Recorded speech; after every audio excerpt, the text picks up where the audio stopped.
So যদি কেউ এটা প্রিন্টেড বলতে সরি, যদি এটা কোনো পিডিএফ কপি আমি গ্রুপে শেয়ার করি তাহলে যাতে মনে থাকে আর কি। নীলগুলো হলো গ্রামাটিক্যাল আইটেম, আর এই হলুদগুলো হচ্ছে ভোকাবুলারি টাইপের যে প্রশ্ন সেটা।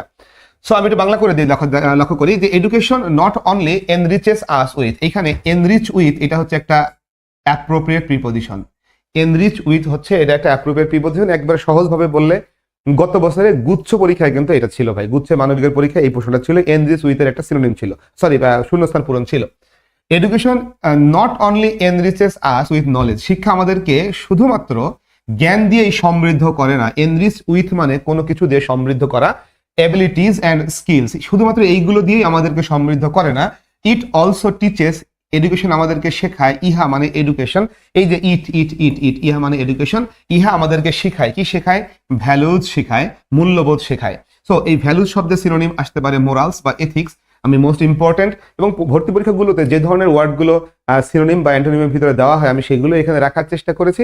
সো আপাতত এইটুকু পড়লেই চলবে। এখন এই ভ্যালুজ শব্দের কিন্তু অনেক সিনোনিম অ্যান্টোনিম থাকতে পারে, বাট আমরা জাস্ট এখানে দুটোই আপাতত মনে রাখি। ভ্যালুজ শব্দের সিনোনিম, ভ্যালু মানে মূল্যবোধ, ভ্যালুজ মানে মূল্যবোধ, এবং এটা সিনোনিম হতে পারে হচ্ছে মোরালস এবং ethics. Values can be individual, interpersonal, organisational or societal. Values মানে মূল্যবোধ গুলো ক্যান বি হতে পারে, কি হতে পারে? ইন্ডিভিজুয়াল মানে ব্যক্তিগত, একেবারেই ব্যক্তিগত, অথবা হতে পারে ইন্টারপার্সোনাল মানে ব্যক্তির সাথে ব্যক্তির এরকম, অথবা হতে পারে সাংগঠনিক, সংস্থা বিষয়ক, অর্গানাইজেশনাল, অথবা হতে পারে সোসিয়েটাল। এই যে সোসিয়েটাল যে শব্দটা, এই শব্দটা আমাদের প্রচলিত কোনো শব্দ না, এটা খুবই কম প্রচলিত শব্দ। এটার আসলে প্রচলিত শব্দ হলো সোশ্যাল, আমরা এই শব্দটাই বেশি দেখি। আসলে সোসিয়েটাল এবং সোশ্যাল একেবারেই সমার্থক দুইটা শব্দ, তবে এর আরো একটা সিনোনিম আছে, কমিউনাল। সো আমাদের পরীক্ষা আসতে পারে সোসিয়েটাল শব্দের সিনোনিম, আমাদের পরীক্ষায় সোসিয়েটাল শব্দ দিয়ে বাক্য রচনাও আসতে পারে। আশা করি যারা রিটেনের শিটটা দেখেছো সেখানে সোসিয়েটাল শব্দের সেন্টেন্স মেকিংও কিন্তু করে দেওয়া আছে। তো যেটা বলতেছিলাম, সোসিয়েটাল যে শব্দটা, সোসিয়েটাল, এই সোসিয়েটাল শব্দটার আমাদের প্রচলিত শব্দ হলো সোশ্যাল। আমরা সোশ্যাল শব্দটা ব্যাপক আকারে ইউজ করি, সোসিয়েটাল শব্দটা আমরা আসলে দেখিই নাই, ফলে হয়তো অন্য কোনো শব্দ মনে করতে পারি। সোসিয়েটাল দিয়ে কিন্তু বাক্য রচনা আসতে পারে, সেন্টেন্স মেকিং আসতে পারে। ঠিক আছে, চলে আসি কমিউনাল। দাস, এইভাবে স্টুডেন্টস রিসিভিং গুড এডুকেশন, এইভাবেই ছাত্রছাত্রীরা গ্রহণ করিয়া ভালো একটা শিক্ষা, ভালো একটা শিক্ষা গ্রহণ করিয়া। এই রিসিভিং শব্দটা হচ্ছে প্রেজেন্ট পার্টিসিপল, এই রিসিভিং শব্দটা হচ্ছে প্রেজেন্ট পার্টিসিপল। সো এটা হলো প্রেজেন্ট পার্টিসিপল। তাহলে এইভাবেই দাস স্টুডেন্টস, শিক্ষার্থীরা, রিসিভিং গ্রহণ করিয়া ভালো শিক্ষা, তাহলে এইভাবেই ছাত্রছাত্রীরা ভালো শিক্ষা গ্রহণ করিয়া ডেভেলপ সেলফ রেসপেক্ট, তারা আত্মমর্যাদা তৈরি করে, আত্মমর্যাদার উন্নয়ন ঘটায়। ডেভেলপ শব্দের অর্থ তৈরি করা হতে পারে, ডেভেলপ শব্দের অর্থ কিন্তু উন্নয়ন ঘটানোও হতে পারে। সো ডেভেলপ করে, কি ডেভেলপ করে? ডেভেলপ করে হচ্ছে আত্মমর্যাদা, সেলফ রেসপেক্ট। সো এটার সিনোনিম আসতে পারে, যেহেতু ডিগনিটি শব্দটা আমরা কিন্তু অনেকগুলো জায়গায় দেখেছি, ডিগনিটি কিন্তু আমরা পেয়েছিলাম হচ্ছে নেলসন ম্যান্ডেলার প্যাসেজের মধ্যেও। সো ডিগনিটি, এস্টিম, এটা খুবই ইম্পর্টেন্ট, অনেকবার অনেক জায়গায় শুধু এস্টিম শব্দটা দিয়েই সিনোনিম বা অ্যান্টোনিম চাওয়া হয়েছে। সো এস্টিম দিয়েও বলতে পারে এটার সিনোনিম কি হবে, এস্টিম দিয়েও বলতে পারে এটার সিনোনিম কি হবে। সেক্ষেত্রে আমরা বলবো এস্টিম মানে সেলফ রেসপেক্ট, এস্টিম মানে ডিগনিটি, এস্টিম মানে হচ্ছে কনফিডেন্স, এগুলো সবই হবে। সেলফ রেসপেক্ট কিন্তু one kind of self confidence, এই জন্যই এখানে কনফিডেন্স শব্দটা রাখা হয়েছে। ডাইরেক্টলি যদি বলা হয় সেলফ রেসপেক্টের সিনোনিম কিন্তু কনফিডেন্স হয় না, কিন্তু অর্থগতভাবে খুবই কাছাকাছি। But also learn to respect others, অর্থাৎ আমি যদি বলি এইভাবেই ছাত্রছাত্রীরা ভালো একটা শিক্ষা গ্রহণ করিয়া নিজেদের আত্মমর্যাদার উন্নতি ঘটায়। বাট অলসো পাশাপাশি তারা কি করে? লার্ন শেখে, রেসপেক্ট করা শেখে অন্যদেরকে। দে নো, তারা জানে, তারা মিন্স ছাত্রছাত্রীরা, তারা জানে দ্য ইম্পর্টেন্স অফ অনেস্টি, সততার গুরুত্ব, সততার ইম্পর্টেন্স বা গুরুত্ব তারা জানে। অ্যান্ড লার্ন, এবং শেখে টু ট্রাস্ট আদার্স, অন্যদেরকে বিশ্বাস করতে তারা শেখে। দে ডেভেলপ, তারা তৈরি করে বা উন্নত করে কম্প্যাশন অ্যান্ড ফেলো ফিলিং। আমি বলতে পারো যে ভাই এইখানে আপনি হলুদ কালার কোড দিয়েছেন, তাহলে সিনোনিম অ্যান্টোনিম হওয়ার কথা, তাহলে এখানটায় কেন সিনোনিম অ্যান্টোনিম নাই? আসলে এই কম্প্যাশন শব্দেরই সিনোনিম হচ্ছে ফেলো ফিলিং, আবার ফেলো ফিলিং শব্দের সিনোনিম হলো কম্প্যাশন, দুইটারই মিনিং হচ্ছে সহানুভূতি। তাহলে কম্প্যাশন শব্দের অর্থ কি? সহানুভূতি। ফেলো ফিলিং শব্দের অর্থ কি? সহানুভূতি। সিম্প্যাথি হতে পারে তার একটা খুবই কমন সিনোনিম যেটা আমরা সব সময় দেখে থাকি, এমপ্যাথিও আমরা দেখে থাকি। সো এই দুটো শব্দই মনে রাখতে হবে। সিম্প্যাথি মনে রাখলেই এমপ্যাথি মনে রাখা হয়ে যাবে। ফলে আমি আবারও বলতেছি, দে ডেভেলপ কম্প্যাশন, তারা তৈরি করে সহানুভূতি, তাদের ভিতরে তৈরি করে, ফেলো ফিলিং তৈরি করে, অ্যান্ড বিকাম অ্যাওয়ার অফ, এবং সচেতন হয়। এই যে অ্যাওয়ার অফ যে শব্দটা, এটা হচ্ছে অ্যাপ্রোপ্রিয়েট প্রিপজিশন, কোনো বিষয়ে সচেতন হওয়া, কোনো বিষয়ে অবগত হওয়া। ঠিক আছে, ওকে। দ্য নিড টু প্রোটেক্ট, এবং তারা সচেতন হয় দ্য নিড, ওই প্রয়োজনের বিষয়ে, টু প্রোটেক্ট এনভায়রনমেন্ট, পরিবেশ রক্ষা করার বিষয়ে সচেতন তারা হয়। ইফ স্টুডেন্টস কম্বাইন, যদি ছাত্রছাত্রীরা কম্বাইন করে, একত্রিত করে, দ্য ভ্যালুজ, ওই মূল্যবোধগুলোকে, দে লার্ন, যে মূল্যবোধগুলো তারা শেখে। লক্ষ্য করি এই যে দে লার্ন, এই অংশটা কিন্তু একটা অ্যাডজেক্টিভ ফ্রেজ, কারণ এটা ভ্যালু সম্পর্কে বলতেছে। এবং আমাদের মনে রাখতে হবে, যখন একটা ক্লজ শুরু হয় ক্লজ মার্কার ছাড়া, মানে সাবঅর্ডিনেট ক্লজ কিন্তু তার ভিতরে শুরুতে কোনো ক্লজ মার্কার নেই, এমন যখন হয় তখন সেটা কিন্তু অ্যাডজেক্টিভ ক্লজ হয়। বিকজ অ্যাডজেক্টিভ ক্লজের ক্লজ মার্কার সবসময় উজ্জ্ব থাকতে পারে। এক্সেপশন হচ্ছে হুজ। হুজ অ্যাডজেক্টিভ ক্লজের একটা ক্লজ মার্কার যে কখনো উজ্জ্ব থাকে না। এই হুজ ছাড়া অন্য যে কোনো ক্লজ মার্কারই কিন্তু উজ্জ্ব থাকার সম্ভাবনা রয়েছে। ফলে এইখানটা আমরা বলতে পারি দে লার্ন, এটা একটা অ্যাডজেক্টিভ ক্লজ। আমি লাইনটা আরো একবার বাংলা করি। ইফ স্টুডেন্টস কম্বাইন, যদি ছাত্রছাত্রীরা একত্রিত করে মূল্যবোধগুলোকে, যেটা তারা শেখে অ্যাট হোম, বাড়িতে, অর্থাৎ তারা বাড়িতে যে মূল্যবোধটা শেখে সেই মূল্যবোধটাকে একত্রিত করতে পারে। এইখানে এই কম্বাইন শব্দটা আছে, আর এর প্রিপজিশনটা আছে এইখানটায়, কম্বাইন উইথ। কার সাথে কম্বাইন করবে? উইথ দোজ, ওইগুলোর সাথে। সো বোঝাই যাচ্ছে কম্বাইনের সাথে অ্যাপ্রোপ্রিয়েট প্রিপজিশন হচ্ছে কম্বাইন উইথ, কারোর সাথে কম্বিনেশন করা, কারোর সাথে সংযুক্ত হওয়া, তাহলে কম্বাইন উইথ দোজ। এইখানে লক্ষ্য করি, আমি ক্লাসে শিখিয়েছি যে যে কোনো একটা রিলেটিভ প্রোনাউন এর আগে কিন্তু দে অথবা দেম বসে না। রিলেটিভ প্রোনাউনের আগে দে বা দেমটা কিসে কনভার্ট হয়ে যায়? দোজে কনভার্ট হয়ে যায়। ফলে এই জায়গাটায় একটা শূন্যস্থান থাকতে পারে। শূন্যস্থান থাকার পরে এখানে যেহেতু উইথ আছে, উইথ হলো একটা প্রিপজিশন, তাহলে প্রিপজিশনের পরে অবজেক্ট ফর্ম, আমার মনে হয় অনেকেই এখানটায় দেম লেখার চেষ্টা করবে, কারণ প্রিপজিশনের পরে অবজেক্ট ফর্ম লিখে দিবে এখানে দেম, তখন খেয়ে যাবে কাটা। তার কারণ এইখানে দেমটাই তো দোজে কনভার্ট হয়েছে, এইখানে দ্যাট আছে বলে। আশা করি আমরা প্রোনাউনের ভিতরে এই রুলটা শিখেছি যে দে অথবা দেমের পরে রিলেটিভ প্রোনাউন অথবা রিলেটিভ প্রোনাউনের আগে দে বা দেম কখনোই হতে পারে না। ওই দে বা দেমটা দোজে কনভার্ট হয়ে যায়। আশা করি আমাদের এটা মনে থাকার কথা। তাহলে দোজ কার সাথে কম্বাইন করে? That the school gives them. তার মানে তাদের বাসা থেকে যে ভ্যালুস তাদের দেওয়া হয়েছে, শিক্ষার্থীরা যদি সেই ভ্যালুকে কম্বাইন করে স্কুল তাদের যেটা দিয়েছে তার সাথে, দে উইল নট ডেভিয়েট, তাহলে সেই ছাত্রছাত্রীরা কখনোই ডেভিয়েট হবে না, বিচ্যুত হবে না। বিচ্যুত হওয়া, ডেভিয়েট শব্দের অর্থ হলো বিচ্যুত হওয়া, বিচ্যুত হবে না। ডেভিয়েট শব্দের সিনোনিম হচ্ছে ডাইভার্স, স্ট্রে, তারপরে ডিগ্রেস, ডাইভার্স, তারপর ডাইভার্স, তারপরে স্ট্রে এবং ডিগ্রেস, তারা বিচ্যুত হবে না। ফ্রম দি রাইট পাথ, সঠিক পথ থেকে তারা বিচ্যুত হবে না। আনলেস দে ফল ইনটু ব্যাড কোম্পানি, যদি না তারা খারাপ সঙ্গের মধ্যে পড়ে। মানে তারা খারাপ সঙ্গে না পড়লে, সে যদি স্কুলের সেই যে স্কুল থেকে যে ভ্যালুস দেওয়া হয়, যে মূল্যবোধ শেখানো হয়, তার সাথে যদি সে ফ্যামিলি থেকে পাওয়া মূল্যবোধকে কম্বাইন করতে পারে, তাহলে তাহলে এই স্টুডেন্টগুলো কখনোই কি হবে না? বিচ্যুত হবে না। একটাই বিচ্যুত হওয়ার সম্ভাবনা আছে, যদি তারা ব্যাড কোম্পানিতে পড়ে যায়, তাহলেই, অর্থাৎ খারাপ সঙ্গীর সাথে পড়ে গেলে। আশা করি এখানে পার্টস অফ স্পিচগুলো নিয়ে খুব বেশি একটা সমস্যা হওয়ার কথা না। যদি বলা হয় রাইট ফর্ম, রাইট পাথ, তাহলে রাইট পাথের রাইট শব্দটা কি হবে? আমরা বলতেই পারি, যেহেতু রাইট এবং পাথ দুইটা শব্দ আছে আর্টিকেলের পরে, তাহলে বলতেই পারি পাথ হবে নাউন আর রাইট হবে হচ্ছে অ্যাডজেক্টিভ। সো আমরা ইউনিট 2 এর লেসন 1 এর কিছু অংশ দেখছিলাম, যেটা শুরু করেছি এডুকেশন অ্যান্ড ভ্যালুজ এখান থেকে। এরপরে দেখি the famous French writer Victor Hugo. এই যে ভিক্টর হুগো যে মানুষটা, ভিক্টর হুগো কিন্তু বিখ্যাত একজন লেখক, যিনি এই যে জন্মসালটাল দেওয়া আছে, যদিও নর্মালি জন্মসালটাল এগুলো কিন্তু ঢাকা বিশ্ববিদ্যালয় বা অন্য কোনো বিশ্ববিদ্যালয় ইংরেজ কবি সাহিত্যিকের জন্মসালগুলো খুব একটা আসতে দেখা যায় নাই। অন্যান্য তথ্য আসে, যেগুলো আমি অবশ্য আমাদের কি বলে এটাকে রিটেনের শিট বা এগুলো শিটের পিছনের দিকে দিয়ে রাখছি, যেহেতু আমাদের এগুলো এসে পড়তেই পারে। ভোকাবুলারি শিটে দিয়েছি, দুঃখিত, ওইখানে দেওয়া আছে। সো ওইখান থেকে পড়ে নিতে হবে, তবে মাঝে মাঝে টেক্সট বই থেকে আসে বলে দিয়ে ফেললেও ফেলতে পারে। এই ভিক্টর হুগো ইনি বললেন, ওয়ান্স সেইড, একবার বলেছিলেন, হি হু ওপেন্স এ স্কুল, এই লাইনটাই পরীক্ষায় দিয়ে ফেলতে পারে সরাসরি। হি মানে সে, হু ওপেন্স এ স্কুল যে একটা বিদ্যালয় চালু করে, যে একটা বিদ্যালয়ের দরজা খোলে, সরি, যখন সে একটা বিদ্যালয়ের দরজা খোলে, ক্লোজেস এ প্রিজন, সে একটা জেলখানাকে বন্ধ করে দেয়।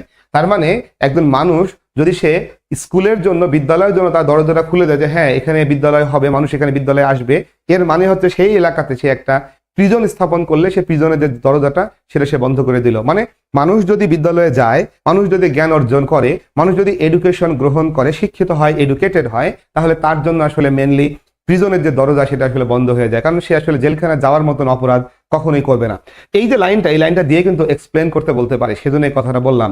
যে মানুষটা আসলেই শিক্ষিত হয়, যে মানুষটা রিয়েল বা পারফেক্ট এডুকেশন গ্রহণ করে, সেই মানুষটার ভিতরে এক ধরনের ভ্যালুজ কাজ করে, এবং সেই ভ্যালুগুলো সে যদি কম্বাইন করতে পারে ফ্যামিলি এবং স্কুলের ভ্যালুকে একত্রে, তাহলে সে কখনোই ডেভিয়েট হয় না।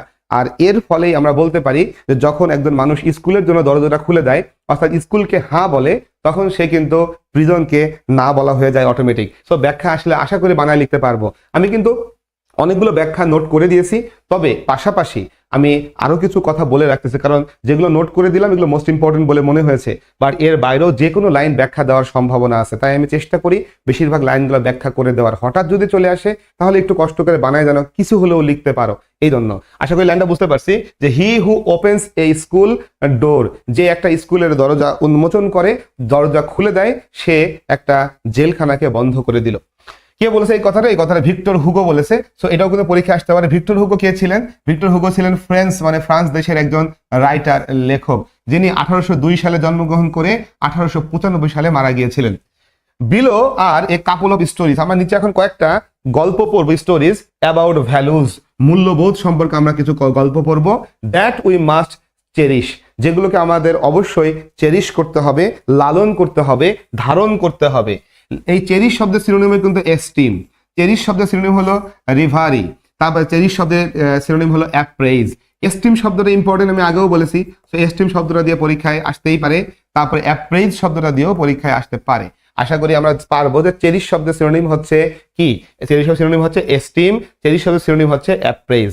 Read the stories and find out why this values are important. নিচের গল্পগুলি পড়ো এবং খুঁজে বের করো কেন এগুলো ইম্পর্টেন্ট। ডু ইউ থিঙ্ক, তুমি কি মনে করো যে also, do you think you also possess this values, তুমি কি মনে করো যে তুমি এই ধরনের মূল্যবোধ পজেস করো, ধারণ করো। Where did you learn them, তুমি এগুলো কোথা থেকে শিখেছো? এগুলো থেকে প্রশ্ন হয়তো বা আসবে না। আমরা প্রথম গল্পে চলে যাই। প্রথম গল্প স্টোরি ওয়ান, স্টোরি ওয়ানটা হচ্ছে দ্য স্টার ফিশ স্টোরি, মানে তারা মাছের গল্প। সো আমাদের প্রথমটা দেখি এখানে এই গল্পটার ভিতরে কি আছে। An old man walked along the beach until he came across a young boy throwing something into the breaking waves. Okay, an old man, একজন বয়স্ক লোক, ওয়াকড হেঁটে যাচ্ছিল, অ্যালং মানে বরাবর, কি বরাবর? দ্য বিচ অর্থাৎ সমুদ্র তট, সমুদ্র উপকূল বরাবর। আনটিল মানে হচ্ছে যতক্ষণ না, হি কেম অ্যাক্রস, কেম অ্যাক্রস মানে কাউকে অতিক্রম করার উপক্রম হলো, এরকম জায়গায় আসলো। A young boy throwing something into the breaking waves, মানে যেখানে ঢেউগুলো ভেঙে পড়ছে সেইখানে কিছু জিনিস ছুঁড়ে মারছিল। থ্রো, থ্রো মানে ছুঁড়ে মারা, ইনটু মানে কোনো কিছুর ভিতরে, কিসের ভিতরে? ভেঙে পড়া ঢেউগুলোর ভিতরে একজন ইয়াং বয় কিছু একটা ছুঁড়ে মারছিল, থ্রো করছিল। আপন ক্লোজার ইন্সপেকশন, ক্লোজার মানে কাছাকাছি, ঘনিষ্ঠভাবে, আপন মানে হচ্ছে একটা প্রিপজিশন, ইন্সপেকশন মানে তদন্ত, খুব মনোযোগের সাথে দেখা, খুবই মনোযোগের সাথে কাছাকাছি ভাবে দেখার পরে the old man could see, বয়স্ক লোকটি দেখতে পেলেন, দ্যাট যে the boy was tossing stranded starfish, তাহলে ওই ছেলেটি কি করতেছে? টস করতেছে। টস মানে হচ্ছে কোনো কিছু ছুঁড়ে মারা। আমরা অনেক সময় দেখি যে আম্পায়াররা কি করে? টস করে, রেফারিরাও টস করে, অর্থাৎ মানে টস করা মানে আমরা দেখি উপরের দিকে একটা হয়তো বা কয়েন ছুঁড়ে মারতেছে, বাট আলটিমেটলি টস মানে হচ্ছে কোনো কিছু উঁচু করে ছুঁড়ে মারা, এরকম। ফলে আমরা এখানে বুঝতে পারলাম যে the old man could see, বয়স্ক লোকটি দেখতে পেলেন যে দ্য বয় ওয়াজ টসিং, ছেলেটি ছুঁড়ে মারছিল, স্ট্র্যান্ডেড। এই শব্দটা দিয়ে কিন্তু আমাদের বাক্য রচনা আসতে পারে, এই শব্দটা দিয়ে কিন্তু আবার সিনোনিম অ্যান্টোনিমও কিন্তু আসতে পারে। লক্ষ্য করি, স্ট্র্যান্ডেড শব্দের অর্থ নর্মালি কোনো এক জায়গায় আটকে পড়েছে বা বিপদে পড়েছে, এরকম একজন বিষয়। অথবা যখন আমরা হয়তো বা দলবদ্ধভাবে কোথাও যাচ্ছিলাম, সেখান থেকে একজন দল ছাড়া হয়ে কোথাও আটকে গেছে, পথভ্রষ্ট হয়ে পড়েছে, এমন হলেও কিন্তু স্ট্র্যান্ডেড শব্দটা বলা যেতে পারে। লক্ষ্য করি এখানে স্ট্র্যান্ডেড শব্দের অর্থ আমি বলেছি আটকে পড়া, সো এটা সিনোনিম হতে পারে স্টাক অথবা হতে পারে মেরুন্ড। এই শব্দটা দিয়ে কিন্তু বিভিন্ন সময়ে আমাদের সিনোনিম অ্যান্টোনিম আসতে দেখা গেছে। সো স্ট্র্যান্ডেড শব্দের মেরুন্ড সিনোনিম হতে পারে, এটা পরীক্ষায় দিলেও দিতে পারে। স্ট্র্যান্ডেড এর সিনোনিম হচ্ছে মেরুন্ড। ওকে, তাহলে ছেলেটি কি করছিল? টস করতেছিল কোনগুলোকে? আটকে পড়া স্টার ফিশকে ফ্রম দি স্যান্ডি বিচ, অর্থাৎ বালুময় যে উপকূল সেখান থেকে আটকে পড়া এই তারা মাছগুলোকে বয়টি টস করতেছিল, ছুঁড়ে ফেলতেছিল কোথায়? ভেঙে পড়া ঢেউয়ের উপরে, ইনটু দ্য ওশেন, সাগরের ভিতরে। হোয়াট, এই দেখো এখান থেকে শুরু হয়ে গেছে ন্যারেশনের কাহিনী। What are you doing young man, he said. তাহলে আমরা যদি এটাকে চিন্তা করি ন্যারেশন হিসাবে, তাহলে আমরা এগুলোকে ইনডাইরেক্ট করবো, একটু পরে আমি করে দিব, টেনশন নেওয়ার কোনো কারণ নেই। এটাও পরীক্ষা দিয়ে ফেলতে পারে। What are you doing young man, he asked, এটাকে ইনডাইরেক্ট করো, এটা চেয়ে ফেলতে পারে। What is the correct indirect narration of this sentence, MCQ আকারে দিয়ে ফেলতে পারে। What are you doing young man, তুমি কি করতেছো? ইয়াং ম্যান, যুবক, তুমি কি করো, কি করিতেছো? ইফ দ্য স্টারফিশ, আর যুবকটা উত্তর দিচ্ছে যদি তারা মাছগুলো আর স্টিল অন দ্য বিচ, এখন তারা মাছগুলো যদি এখনো বিচে পড়ে থাকে, হোয়েন দ্য সান রাইজেস, যখন সূর্যটা উঠবে, দে উইল ডাই, তারা মারা যাবে। So I am throwing them into the water, কোনো কিছুর ভিতরে ছুঁড়ে মারলে থ্রো ইনটু হয়, সুতরাং আমি এগুলোকে ছুঁড়ে মারছি পানির ভিতরে। দ্য বয় আনসার্ড, ছেলেটি উত্তর দিল, দিস ইজ রেডিকুলাস, এটা খুবই হাস্যকর। দেয়ার আর 100 miles অফ বিচ, এখানে 100 মাইলের মতন সমুদ্র উপকূল রয়েছে। অ্যান্ড থাউজেন্ডস অফ স্টারফিশ, এবং হাজার হাজার তারা মাছ রয়েছে। লক্ষ্য করি থাউজেন্ডস মানে হচ্ছে হাজার হাজার, ঠিক আছে, কিন্তু স্টারফিশ কিন্তু এখানে দেখে বোঝা যাচ্ছে এটা বহুবচন হয়নি। একটু বলে রাখি, আসলে এখানে কিন্তু বহুবচন হয়েছে। স্টারফিশ শব্দের এক বচন এবং বহুবচন কিন্তু সেম, আমরা অনেকে হয়তো বুঝতে পারতেছি না, এটা হচ্ছে বহু বচনে। তার মানে স্টারফিশ হলো একটা শব্দ যেটা এক বচন এবং বহু বচনে একই থাকে, অর্থাৎ এর সাথে এস বা ইএস যুক্ত করার প্রয়োজন কিন্তু হয় না। ইট ডাজন্ট ম্যাটার, আচ্ছা কোথায় গেল? এই যে এখানে দেখি, লক্ষ্য করি 100 miles অফ বিচ, সো এখানে হান্ড্রেডস হয় নাই, 100 miles হয়েছে। সো এই জিনিসটা মনে রাখতে হবে, 100 100 সংখ্যা যখন দেই তখন কিন্তু এইখানে এস বা ইএস হয় না, কিন্তু এইখানে হয়। It doesn't matter how many you throw in, you can't make a difference. So এই লাইনটা একটু ভালো করে মনে রেখো। এই কথাটা বলতেছে হচ্ছে সেই বয়স্ক লোকটা, ওল্ড ম্যান বলতেছে ইট ডাজন্ট ম্যাটার, এটা কোনো বিষয় না, how many you throw in, কতগুলো তুমি থ্রো করে ভিতরে ফেললা, এইটা কোনো বিষয় না। You can't make a difference, তুমি কোনো ভিন্নতাই তৈরি করতে পারবে না। সো এর মানেটা কি? এর মানে এই সমুদ্র উপকূলের দৈর্ঘ্য হচ্ছে 100 মাইলের মতন, এবং সেখানে হাজার হাজার স্টারফিশ পড়ে আছে। তাহলে তুমি যে এতগুলো স্টারফিশ ছুঁড়ে মারছো, তুমি কোনো ডিফারেন্স তৈরি করতে পারবে না, তুমি কোনো ভিন্নতা আনতে পারবে না। তার কারণ হচ্ছে এখানে অনেক মাছ পড়ে আছে, সেই জন্য এই লাইনটা তুলে দিয়ে how many you throw in, how মেনির পরে এইখানটায় কোনো নাউন নাই, সো এই জন্য এটা পরীক্ষায় দিয়ে ফেলতে পারে হাউ মেনি অন্য কোনো শব্দ দেওয়া আছে কিনা, সেই জন্য আর কি, ঠিক আছে। চলে আসি এরপরে, it matters to this one, কে বলতেছে? দ্য বয় সেইড, ছেলেটি বলল যে এটা ম্যাটার করে। এই ম্যাটার শব্দটি নর্মালি কিন্তু নাউন, কিন্তু এইখানে ম্যাটার শব্দটি কিন্তু ভার্ব হিসেবে বসেছে। ইট ম্যাটার্স টু দিস ওয়ান, এটা ম্যাটার করে, এটা একটা বিষয় হয় এইটার জন্য, একটার জন্য। এটা বলার পরে as he threw another starfish, যখন সে ছুঁড়ে মারলো আর একটা তারা মাছ, ইনটু দ্য ওয়েভ, স্রোতের ভিতরে, he told the old man, সে ওই বয়স্ক লোকটিকে আবারও বলল, and it matters to this one too, এবং এইটারও একটা ব্যবস্থা হয়। তার মানে যেই মাছটাকে আমি বাঁচালাম, যেই স্টার ফিশটাকে আমি পানিতে ফেললাম, এটা তার জন্য বিশেষ কিছু। আর একটা মাছ তুলে বলছে যে এটা আর একটা মাছ, এটার জন্য এটা ম্যাটার করে। তার মানে হাজার হাজারকে না পারি, কমপক্ষে একটা করে আমরা তাদেরকে তো উপকার করতেছি, অনেকটা এই রকমের। সো এটা একটা ভ্যালুজ। আমরা তো মনে করি যে আমি একজন মানুষ যদি চেঞ্জ হয়ে যাই তাহলে দেশের কি কোনো কিছু আসবে যাবে, অথবা আমি যদি একটা খারাপ কাজ করি তাহলে দেশের কি কোনো কিছু আসবে যাবে, বা আমি যদি একটা ভালো কাজ করি তাহলে কি দেশের কোনো কিছু হবে? ভাই একজন যে করলাম এটাই তো আগাইলো, একজন করেই তো হয়। এটাই কিন্তু এখানকার মূল বিষয়, যে হাজার হাজার মাছকে আমি বাঁচাইতে পারবো না, বাট আমি এই যে একটা মাছকে তুললাম, এটা এই মাছের জন্য একটা বিষয় হবে, ইট ম্যাটার্স। সো আমি পানিতে ফেললাম। আর একটা মাছ তুললাম, তুলে বললাম ইট ম্যাটার্স, তার মানে এই ম্যাটার শব্দটা ভার্ব পরীক্ষায় চলে আসতে পারে। দেন 2 নম্বর স্টোরিটা লক্ষ্য করি, ফাইন্ডিং হ্যাপিনেস, হ্যাপিনেস খোঁজার একটা গল্প। এটা হলো দ্বিতীয় গল্পটা। Once a group of 50 people, 50 জন লোকের একটা দল, ওয়ার অ্যাটেন্ডিং এ সেমিনার, একটা সেমিনারে তারা উপস্থিত হচ্ছিল। 50 জনের একটা দল সেমিনারে উপস্থিত হচ্ছিল। অ্যাট ওয়ান স্টেজ, একটা পর্যায়ে এসে, স্টেজ মানে আবার কেউ মঞ্চ যেন মনে না করে, অ্যাট ওয়ান স্টেজ মানে এক পর্যায়ে, এক পর্যায়ে the speaker decided to do, decide শব্দটার পরে ইনফিনিটিভ বসে, ডিসাইড শব্দের পরে ইনফিনিটিভ বসে, decided to do a group activity. এক পর্যায়ে এসে যিনি কি ছিলেন, স্পিকার মানে বক্তা, তিনি সিদ্ধান্ত নিলেন একটা গ্রুপ অ্যাক্টিভিটি করার, একটা দলীয় কর্মকাণ্ড করার। কি সেটা? টু ইলাস্ট্রেট, চিত্রায়িত করার উদ্দেশ্যে। ইলাস্ট্রেট মানে কোনো কিছু চিত্রায়িত করা, কোনো কিছু বাস্তবায়ন করা, কোনো কিছু করে দেখানো, কোনো কিছু অভিনয় করা, এমনও হতে পারে। কি চিত্রায়িত করা? চিত্রায়িত করা সিনোনিম হতে পারে এলিউসিডেট অথবা হতে পারে ডেমনস্ট্রেট। সো ইলাস্ট্রেট শব্দের সিনোনিম হতে পারে এলিউসিডেট, হতে পারে হচ্ছে ডেমনস্ট্রেট। এ পয়েন্ট, তিনি তাহলে আমার স্পিকার চাইলেন একটা পয়েন্টকে কি করতে? ইলাস্ট্রেট করতে, চিত্রায়িত করতে। হি ওয়াজ মেকিং, তিনি যে পয়েন্টটা নিয়ে বলছিলেন। তার মানে একজন বক্তা কথা বলছিলেন এবং কথা বলার সময় তার একটা পয়েন্ট আসলো এবং তিনি তখন ওই পর্যায়ে ভাবলেন এই পয়েন্টটা আমি সবার মাঝখানে একটা চিত্রায়িত করে দেখাই, সবাইকে করে দেখাই, সবাই করে করে বুঝুক যে আমি কোন কথাটা বলেছি। ঠিক আছে, চলে আসি এরপরে making. He gave a balloon to each attendee, তিনি একটা বেলুন দিলেন। কাকে দিলেন? অ্যাটেন্ডি শব্দের অর্থ অংশগ্রহণকারী, অর্থাৎ প্রত্যেক অংশগ্রহণকারীকে তিনি একটা করে বেলুন দিলেন। সো অ্যাটেন্ডি মানে অংশগ্রহণকারী এবং এটার সিনোনিম হতে পারে পার্টিসিপেন্ট।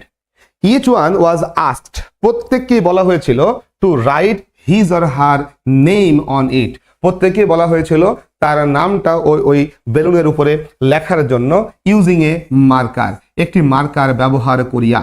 আবারও বলি, এই ইউজিংটা কিন্তু একটা present participle.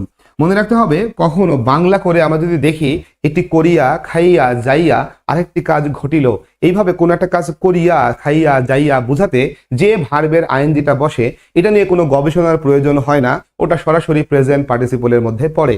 So using a marker মানে হচ্ছে কি, যে একটা মার্কার ব্যবহার করিয়া অন ইট, ইহার উপরে তাহার ছেলে বা মেয়ে তাহার নামটা লেখার জন্য বলা হয়েছিল প্রত্যেককেই। ওই যে বেলুন দেওয়া হলো প্রত্যেক অ্যাটেন্ডিকে।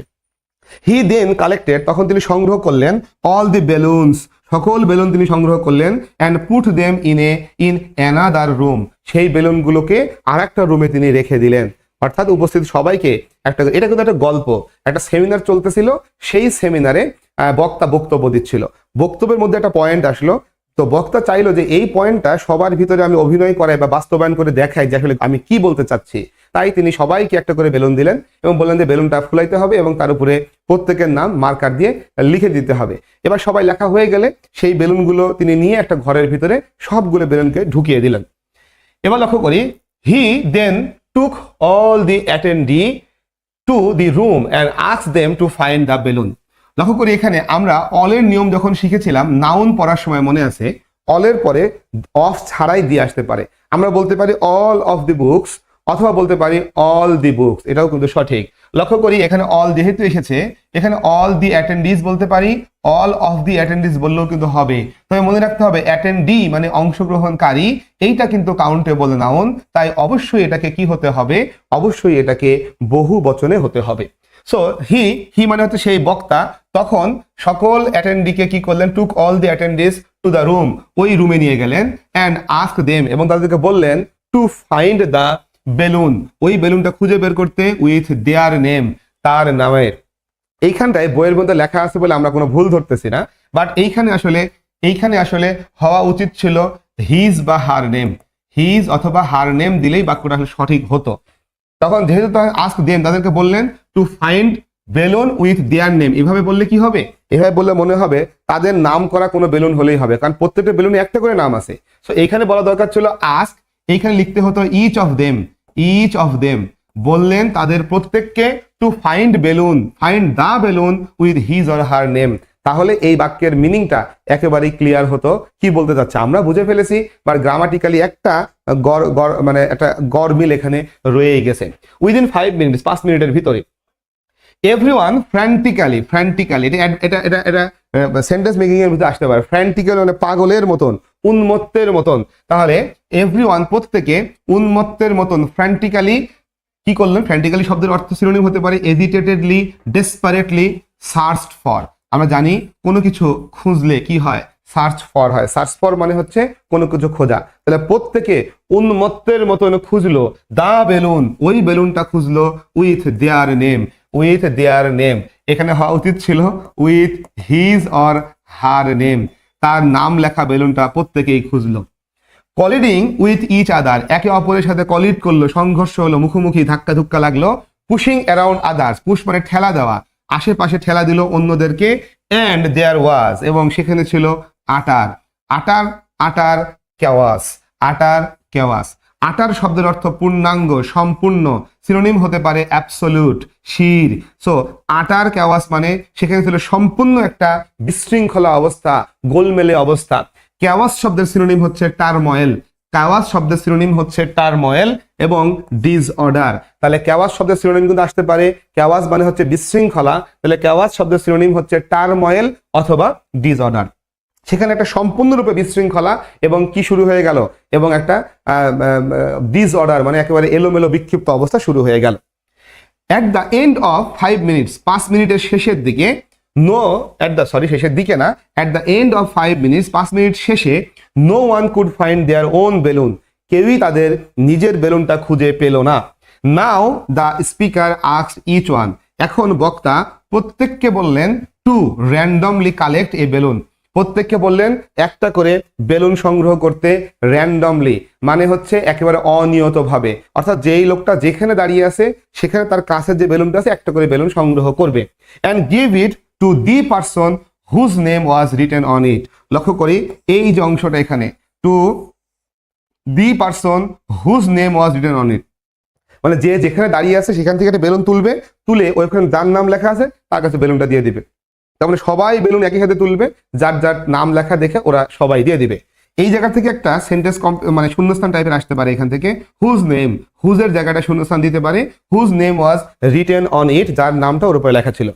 উইদিন মিনিটস, কয়েক মিনিটের ভিতরেই, উইদিন মিনিটস, মিনিটস মানে কয়েক মিনিটের ভিতরেই, everyone had their own balloon, প্রত্যেকেই তাদের নিজ নিজ বেলুনটা পেয়ে গেল।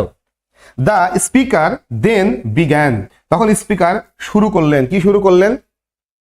This is happening in our life, এইটা ঘটতেছে আমাদের জীবনে। Everyone is frantically looking for happiness, প্রত্যেকেই উন্মত্তের মতন কি খুঁজতেছে? হ্যাপিনেসকে খুঁজতেছে, সুখকে খুঁজতেছে। Not knowing where it is, এটা কোথায় আছে এটা না জেনে প্রত্যেকে সুখের পিছনে ছুটতেছে, সুখকে খুঁজতেছে। আমাদের জীবনে এই ঘটনাটাই ঘটতেছে। এই লাইনটা পরীক্ষায় দিতে পারে, শূন্যস্থান পূরণ থেকে শুরু করে যে কোনো জায়গায়। এটা খুবই সুন্দর একটা line. Our happiness lies in the happiness of other people, আমাদের যে হ্যাপিনেস, আমাদের যে সুখটা, এটা অবস্থান করে অন্যের সুখের ভিতরেই। লাইস, আমাদের হ্যাপিনেসটা, লাই মানে শুয়ে থাকা মনে করো না ভাই, এখানে লাই মানে অবস্থান করা। In the happiness of other people, অন্যান্য লোকজনদের সুখের ভিতরে অবস্থান করে আমাদের সুখটা। এটা মানে কি? এটা এক্সপ্লেন করো, এমন কোশ্চেনও পরীক্ষায় দিতে পারে।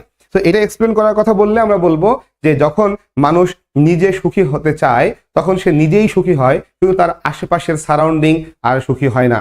ফলে সারাউন্ডিং এর প্রভাবে সে নিজেও কিন্তু প্রকৃত অর্থে সুখী হতে পারে না। কিন্তু যখন সে তার আশেপাশের মানুষগুলো সবাইকেই সুখী করার চেষ্টা করে, তাদের সবাইকেই সুখী বানায়, তখন তার পরিবেশটা সুখময় হয়ে ওঠে। আর একই সাথে সে নিজেও তখন সুখের মধ্যে থেকে নিজেও সুখটাকে অনুভব করে। এই জন্যই বলা হয় যে our happiness lies in the happiness of other people. Give them their happiness, অর্থাৎ অন্য লোকজনদেরকে বলা হচ্ছে তাদেরকে তাদের সুখটা দিয়ে দাও। You will get your own happiness, তুমি তোমার নিজের সুখটা পাবে। And this is the purpose of human life, এবং এটাই হলো মানব জীবনের পারপাস বা উদ্দেশ্য, দ্য পারসুট অফ হ্যাপিনেস, সুখের পিছনে ছোটা। মনে রাখতে হবে সুখের পিছনে ছোটা মানে কি? সুখের পিছনে ছোটা মানে হচ্ছে হলো আমি সুখকে পাওয়ার জন্য, নিজের সুখটা পাওয়ার জন্য দৌড়াবো এটা না, আমি অন্যের সুখের জন্য দৌড়াবো, তাহলে দেখা যাবে সুখ কিন্তু এমনি আমার জন্য আসবে। এইটাই মূলত আমাদের হিউম্যান লাইফের একটা পারপাস বা উদ্দেশ্য, যে আমরা সুখের পিছনে পারসুট করব। পারসুট মানে পিছু ধাওয়া করা অথবা ছোটা।